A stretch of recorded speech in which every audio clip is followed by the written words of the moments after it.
তারেক রহমানকে বলছে আমার কিনে দিবে না। ওরে আল্লাহ রে, এখানে মারে তো চূড়াগুপ্ত মামলা হামলা। এটা বিড়ালের জন্য ভাই বিরিয়ানি আর হচ্ছে মাছ ভাজি টাজি খাবার দাবার নিয়ে আসছি। গোপালগঞ্জ 3 আসনে আমার জন্মভূমি, ওখানে আমি আশা করি তারেক রহমান আমাকে এখনো চূড়ান্ত আমি আসছি বিড়ালের খাবার নিয়ে, 2 প্রকারের খাবার, বিরিয়ানি গরু গোস্তের আর হলো এই যে মানে মাছ। বিড়াল যেটা পছন্দ করে তার অনশন ভাঙাবো।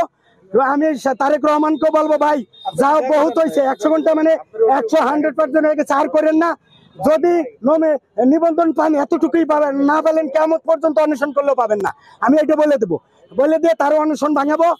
কারণ যাদের অনশন ভাঙানোর কথা কর্তৃপক্ষ, সেই আমলা কামলারা তারা কিন্তু আসে না, কারণ তারা সবাইরে তারা বেচে খায়। তারা যারা ক্ষমতায় আসে ছিল সবাই বেচে খায়। তারেক ভাইয়ের জন্য কিছু আনি নাই, একটু পানি দরকার হয় আইনে দেবো।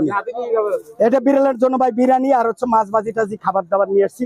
আর আমি সংক্ষেপে বলি ভাই, এই যে যারা যারা আমাকে অনেক মিডিয়া চিনেন, আমার যে আওয়ামী লীগ ওই 24 সালে 25 সালের ভিডিও কয় 24 সালের আগে, এদের বিচার আমি জাতিকে মিডিয়ার মাধ্যমে জানাই দিলাম। কাটা ভিডিও দেখে কেউ বিভ্রান্ত হবেন না। ধন্যবাদ। গোপালগঞ্জ 3 আসনে আমার জন্মভূমি, ওখানে আমি আশা করি তারেক রহমান আমাকে এখনো চূড়ান্ত দিলেও একজনকে দিছে।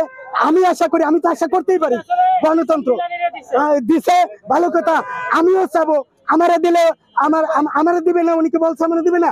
তারেক রহমানকে বলছে আমারে কিনে দিবে না। ওরে আল্লাহ রে, এখানে মারে তো চূড়াগুপ্ত মামলা হামলা। ওখানে গোপালগঞ্জে তো আমার পক্ষে আছে 90 জন, 10 জন শত্রু তো থাকতেই পারে। ধন্যবাদ।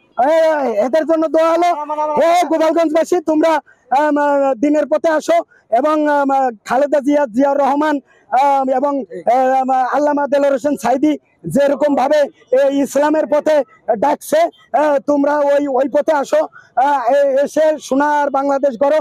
এবং ওই যে মানে মায়া মোহ এবং অন্ধবিশ্বাস হাম্বা লীগের, সেখান থেকে তোমরা বেরিয়ে আসো।